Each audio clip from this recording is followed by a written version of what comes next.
दोस्तों स्वागत है आपका अपने YouTube चैनल पर रीड क्लासेज सोनी जी चोमू पे। दोस्तों आप लोगों की डिमांड आ रही थी कि सर जो कलाम एकेडमी ने रीड प्री थर्ड ली थी उसकी साइकोलॉजी मैथ साइंस के वीडियो आप अपलोड कीजिए ताकि हम अपना आंसर सही चेक कर सकें। ठीक है दोस्तों, तो मैं आज आपको साइकोलॉजी वाले सेक्शन की आंसर की शेयर कर रहा हूँ। ठीक है दोस्तों, चलते हैं आगे, ज़्यादा टाइम ख़राब नहीं करेंगे। पहला ऑप्शन है आपका, जीन पियाजे के अनुसार बालक औपचारिक संक्रियावस्था में, तो इसका सही आंसर हो जाएगा दोस्तों आपका ऑप्शन नंबर 1। Option number 1। मैं ज़्यादा एक्सप्लेनेशन नहीं करूँगा क्योंकि दोस्तों वीडियो ज़्यादा लंबा हो जाएगा, आप केवल आंसर मिला लेना। ठीक है दोस्तों, चले आगे। क्वेश्चन नंबर 2 है,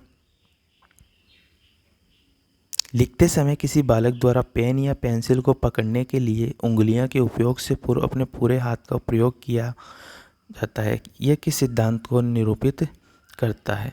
तो दोस्तों ये सिद्धांत है आपका प्रोक्सिमोडिस्टल प्रकृति। कौन सा है? प्रोक्सिमोडिस्टल प्रकृति। ठीक है दोस्तों, चलते हैं आगे क्वेश्चन नंबर 3 पे।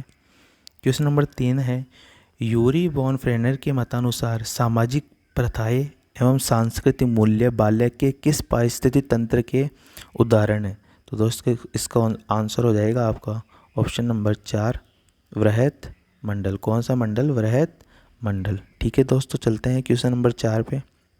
क्वेश्चन नंबर 4 है आपका, निम्नलिखित में से कौन सी एक विशेषता प्रतिभाशाली बालकों की है? तो ऑप्शन नंबर 4 शीघ्रता एवं स्वतंत्र रूप से सीखने की योग्यता। ठीक है दोस्तों, चलते हैं आगे क्वेश्चन नंबर 5 पे। कोहलबर्ग के अनुसार नैतिक विकास की ऐसी अवस्था जिसमें कोई व्यक्ति अपनी नैतिकता को वर्तमान में प्रचलित सामाजिक मानदंडों अथवा नियमों के अनुरूप आंकता है कि नैतिकता का कौन सा स्तर है? तो दोस्तों इसका आंसर हो जाएगा आपका परंपरागत स्तर। कई दोस्त मुझे इसे बोल रहे थे सर इसका आंसर पश्चिम परंपरागत स्तर होगा, लेकिन दोस्तों इसमें देखो क्या लिखा हुआ है, वर्तमान में प्रचलित सामाजिक मानदंडों अथवा नियमों के अनुरूप आंकता है। मतलब दोस्तों इसमें जो बच्चा होता है, जैसे आपकी शादी का किसी का भी प्रोग्राम होता है, उसमें बच्चा अपनी सामाजिकता के निर्वाह करने के लिए सारा काम संभाला। वो बोलता है पापा मैं भी जिमाऊँ, पापा मैं भी राम जरा दूँ, पापा मैं भी पानी पी लाऊँ। तो ये कौन सी अवस्था है दोस्तों? ये परंपरागत स्तर है। ठीक है दोस्तों, चलते हैं आगे क्वेश्चन नंबर 5 पे। क्वेश्चन नंबर 5 कंप्लीट है, सॉरी। क्वेश्चन नंबर 6 पे, निम्नलिखित में से एक मुख्य प्रक्रिया नहीं है जिसके द्वारा अर्थपूर्ण अधिगम घटित होता है? तो ऑप्शन नंबर 4 तथ्यों को रटना एवं कंठस्थ करना। ठीक है दोस्तों, चलते हैं आगे क्वेश्चन नंबर 7 पे। क्वेश्चन नंबर 7 है आपका, निम्नलिखित कथनों में से असत्य कथन का चयन कीजिए। तो ऑप्शन नंबर 3 इसका आंसर हो जाएगा, क्योंकि वंशक्रम जैविक कारक है दोस्तों, वातावरण कारक नहीं है। कौन सा कारक है? जैविक कारक है। ठीक है दोस्तों, चले आगे आपका क्वेश्चन नंबर है 8। एरिक्सन के मनोसामाजिक सिद्धांत की अवस्था पहल बनाम अपराध बोध का संबंध किस अवस्था से माना जाता है? पहल बनाम अपराध बोध, बाल्यावस्था, पूर्व बाल्यावस्था। ठीक है दोस्तों, चले आगे क्वेश्चन नंबर 9 पे, अधिगम की विशेषता नहीं है। पहला ऑप्शन है अधिगम से व्यवहार में होने वाले परिवर्तन की अपेक्षाकृत स्थायी होते हैं। दूसरा है सतत वर्जित प्रक्रिया। तीसरा है सदैव बाह्य दृष्टिगत होता है। चौथा ऑप्शन है एक प्रकार का अनुभव सम्मिलित रहता है। तो दोस्तों उसमें सदैव लिखा हुआ आ गया, तो यही आपका क्या आंसर हो जाएगा? Option number 3। ठीक है दोस्तों, क्वेश्चन नंबर 10 पे चलते हैं। रॉबर्ट गेनी के अनुसार अधिगम सर्वोच्च स्तर कौन सा है? तो अधिगम सर्वोच्च स्तर कौन सा है दोस्तों? समस्या समाधान। ठीक है दोस्तों, चलते हैं आगे क्वेश्चन नंबर 11 पे। क्वेश्चन नंबर 11 है आपका, कूट सम्मिलित करना है। तो केटल ने कौन सा सिद्धांत दिया था दोस्तों? फ्लूइड वाला दिया था। स्पीयरमैन ने सामान्य और विशेष कारक दिया था। हावर्ड गार्डनर ने बहुबुद्धि सिद्धांत दिया था। स्टर्नबर्ग ने बुद्धिगत ट्राइआर्किक सिद्धांत दिया था।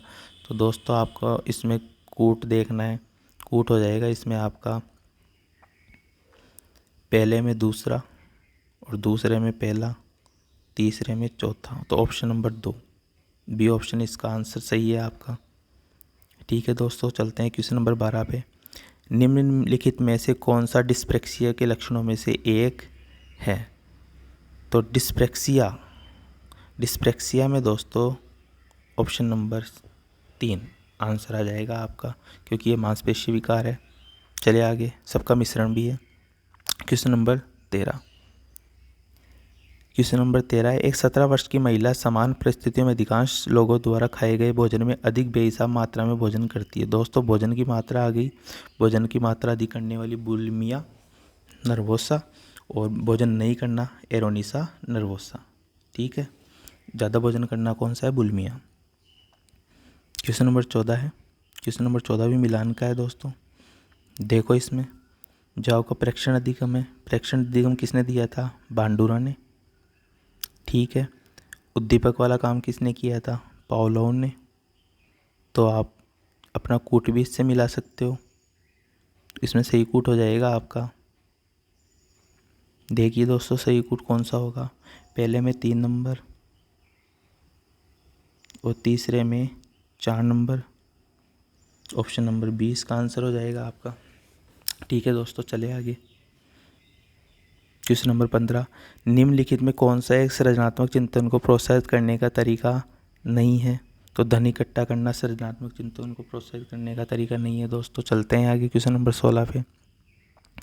निम्न में से किसने उपलब्धि अभिप्रेरणा के प्रत्यय सिद्धांत का कार्य किया? तो डेविड सी मैकलीलैंड और एटकिंसन। चले आगे।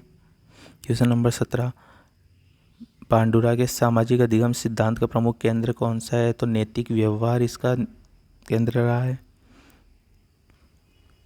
क्वेश्चन नंबर 18 है, एनसीएफ 2015 की स्तुतियों के अनुसार कक्षा 1 व कक्षा 2 के विद्यार्थियों के लिए मूल्यांकन तरीका क्या होना चाहिए दोस्तों? तो ये प्रेक्षण के आधार पर होना चाहिए।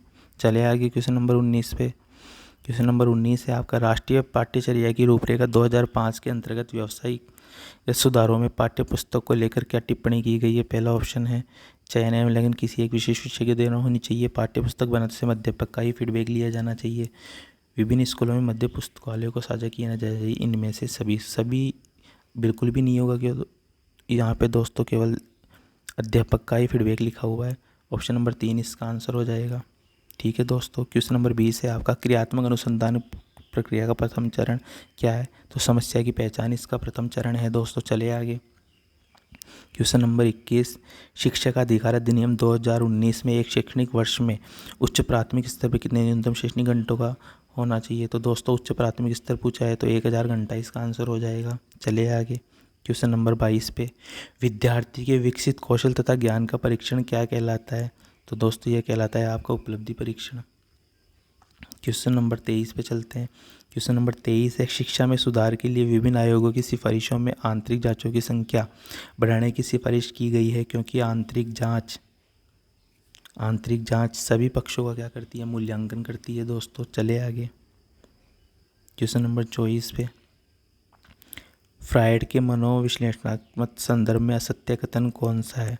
दोस्तों असत्य कथन पूछा है इसमें, तो option number C, option number C इसका आंसर हो जाएगा आपका। क्वेश्चन नंबर 25 है, असत्य को छांटना है दोस्तों, तो असत्य इसमें एक ही है, हिप्पोक्रेटस, क्योंकि हिप्पोक्रेटस ने शारीरिक रचना के आधार पर अपना सिद्धांत दिया था, ना कि मनोवैज्ञानिक गुणों के आधार पर। चले आगे क्वेश्चन नंबर 26 पे।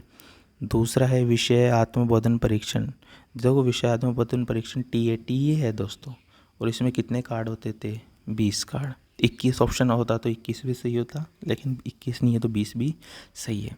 क्वेश्चन नंबर 27 है, निम्नलिखित में शाब्दिक सामूहिक परीक्षण का दोष है? नकल की संभावना रहती है, नियंत्रण की असुविधा रहती है, परिचित अवसर नहीं मिलता, तो उपरोक्त सभी। क्वेश्चन नंबर 28 है, समायोजन की प्रत्यक्ष युक्ति नहीं है। दोस्तों इसमें सारी जो है वो अप्रत्यक्ष युक्ति है, तो इसमें कोई सी भी समायोजन की प्रत्यक्ष युक्ति नहीं है। चले आगे। क्वेश्चन नंबर 29 पे, निम्नलिखित में से बाल अपराध का कारण नहीं है? तो दोस्तों ऑप्शन नंबर 20 का आंसर हो जाएगा।